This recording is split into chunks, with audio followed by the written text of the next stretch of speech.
kahimtang sa panahon ng latest news.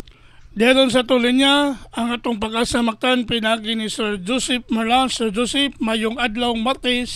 Mayong buntag usab, si Ariel, og sa itong mga sukintig paminaw. Umatong latest food update para karong adlaw Martes.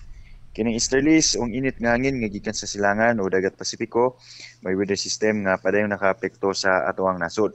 Gawasan ni, lagi puntay gibantayan o gimonitor nga LPA bagyo nga posibleng makasud sa atong Philippine Area of Responsibility. Maong karong adlaw Martes ang tibok Visayas, lakip na probinsya sa Sugbo, palenta makasanati aning init ug igang nga tempo sa panahon. Ug kung natay mga pagulan, kini mga patak-patak ug mga lumalabay dala sa easterlies ug sa itong mga localized thunderstorms. Karong mga orasa, wala tayo nakita na mga pagulan diri sa Central Visayas.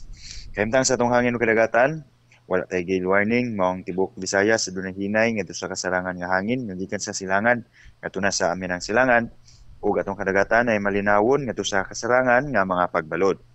Sa Cebu atong dagat mohunas ni sa alas 6:17 sa buntag nga nagimabon nga 0.5 meters. Ug mo taob sa alauna 54 sa hapon nga nagilawmon nga 1.5 meters. Atong temperatura 28 to 33 degrees Celsius. O posibleng na heat index nga 39 degrees Celsius, ubos aning extreme caution level. Atong haring adlaw, isubang sa alas 5:23 sa buntag, ug mo salop ni 2 minutos sa dili pa mag alas 6 sa hapon.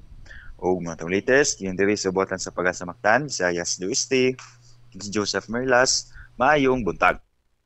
Salamat Sir Joseph, yung may buntag sa Pag-asa. Okay sir, good morning, bye-bye. Inyo gadabati si Sir Joseph Merlas, ang atong widow specialist gikan sa Pag-asa Mactan nga nagatod sa atong dagan sa kahimtang sa panahon nining adlawng Martes, Mayo 14, tuig 2024. Salamat sa Pag-asa Mactan og mayong buntag kaninyong tanan. Unong latest news, balik-balikan sa TV stations, may pangukauban kang kubra in action. Ang tagpong paminaw, sa'yo sa kabuntagon.